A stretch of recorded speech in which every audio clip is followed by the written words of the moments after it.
Hello everyone, welcome back to a new video. I don't know if you remember, but I did this sort of crackle effect the other day, or you could call it a dragon scale effect, but I did it as a dirty pour.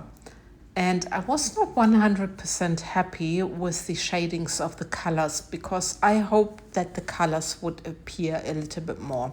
So I've adjusted a little bit my recipe and I'm using the same mold again. I have the L size mold from MoldsandShapes. L size? No, it's the M size, I'm sorry. And I have mixed 400 grams of resin. I'm using the Mastercast resin from Elichem. And yeah, it's a high viscosity resin, and I think for such effects it's perfect because it gives bigger cells, bigger effects. So I have here the Geode mold from MoldsandShapes. I think I said it, and I think it's perfect for these kind of pours. My first color is an interference blue. It's called Cloud Blue. It's a mica powder. Then my second color, it's called Havana. It's also mica powder. So for my first cup, I had 40 grams for the blue. I have 20 grams for the Havana. And here I have the Carrot Sand from Colorberry, and it's also 20 grams. Here I have my interference pearl, and I mixed up 50 grams for the interference pearl. And then I mixed up a sort of orange tone. It's fire red, I think Firestone red color shift from Dipon. It's a very beautiful orange tone. Really like this a lot. It's a beautiful color.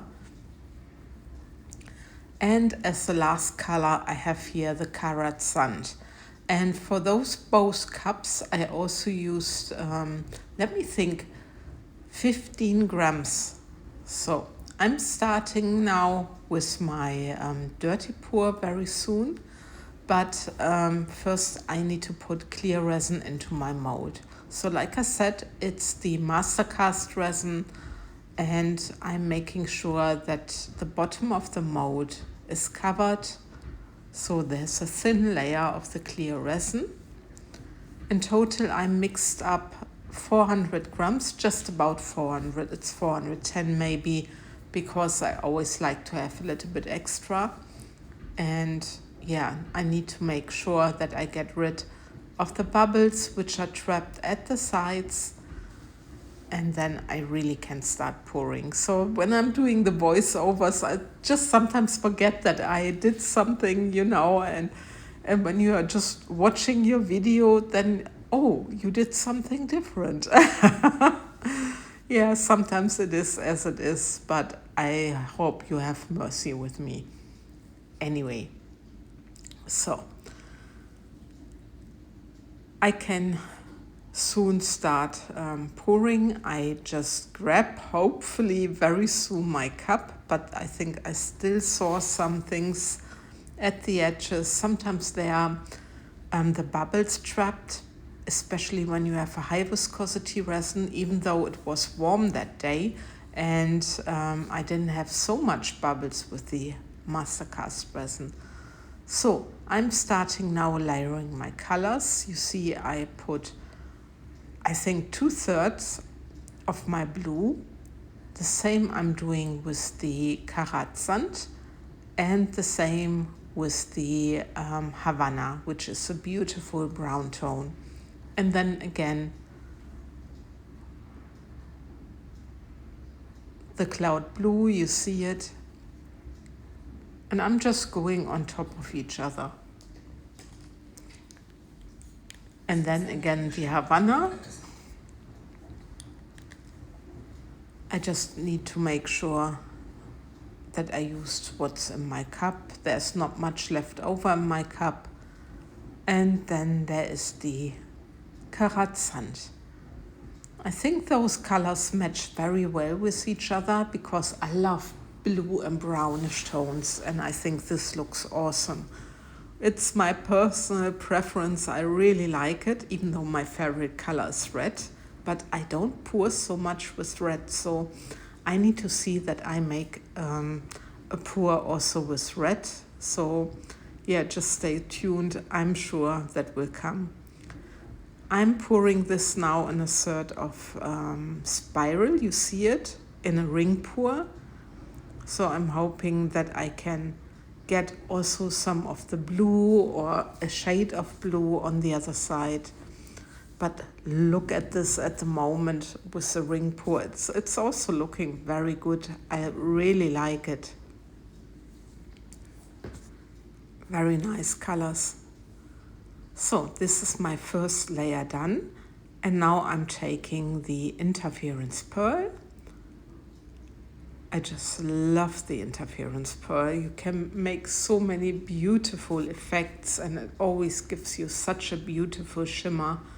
I just adore it. I don't know, I think in total I have already used 3 or 4 big jars because, you know, the interference pearl is a must-have for me and my resin art. So I'm now pouring on top of my dirty pour. And again, I'm using round about 2/3 of my interference pearl. You see it, there's not much left in my cup anymore. Now I'm taking my clear resin and I'm pushing down my colors and I make sure that it's spreading, and then you can already see from the interference pearl how these cells are coming up and what a beautiful shimmer. I really adore this. So now I'm using the rest of my interference pearl.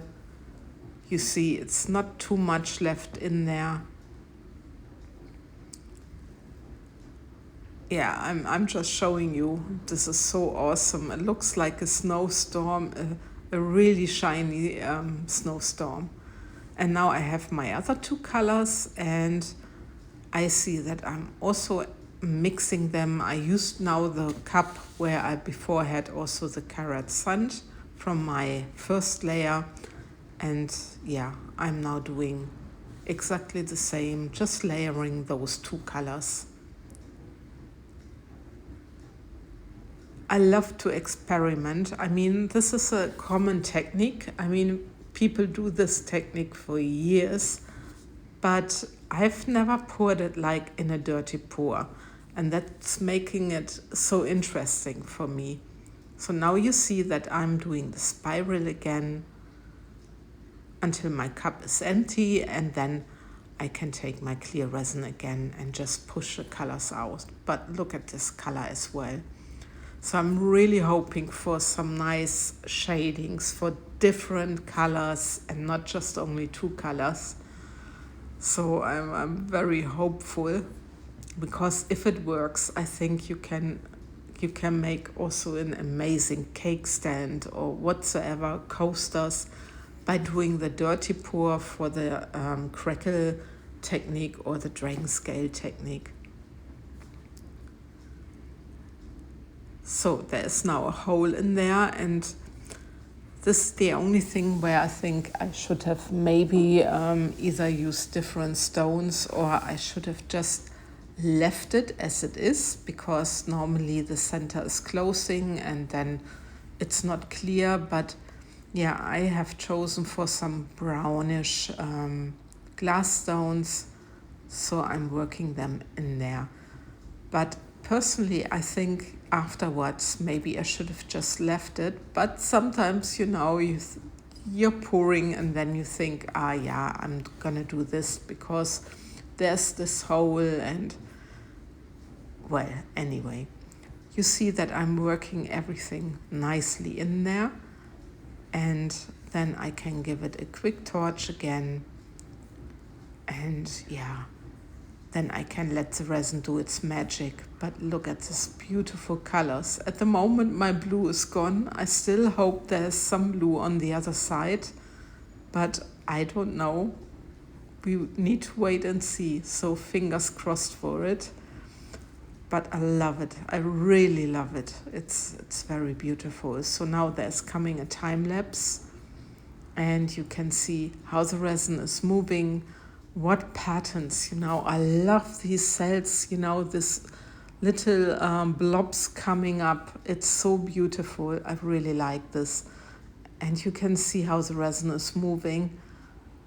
I'm very curious about the end result. I'm really very, very curious.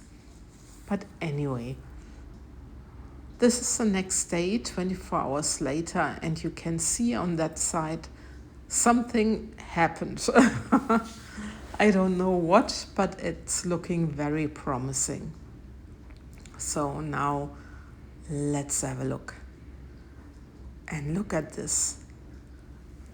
When I was unmolding this, I was like, wow, because do you see how many colors I achieved in this pour? How, you know, you have a very outer ring, then it goes in a sort of greenish brown, then it goes into a bluish gray gray,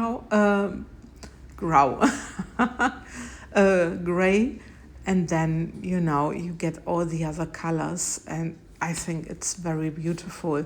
So it's well worth it doing a dirty pour technique for the drain scale or the crackle effect.